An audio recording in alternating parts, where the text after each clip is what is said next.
where does the instruction come from that the heart receives to do its beating? There's none. And I was faced in 1958, when I started graduate study at University College London, with that extraordinary fact.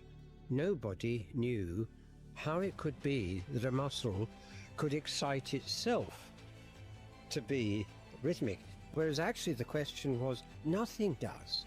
So how does it happen? I got a paper in Nature, one of the top science journals, showing that indeed it self-excites.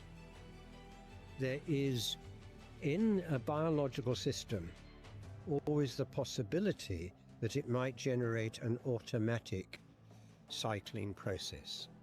In another sense, what I was showing was a fundamental process that must have been operating at the very origin of life, the ability to self-excite and to continue doing so indefinitely. You call that also in your book, or it's known as the teleological. Well, Francis Crick had formulated what he called the central dogma of molecular biology, which is a very simple idea that from a sequence in our genes, you can generate a protein.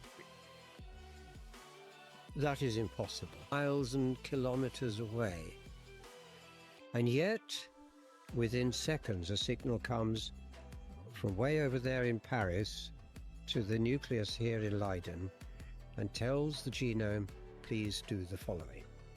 Now, how do we know that? Believe it or not, there are motors that walk along tubes in a cell.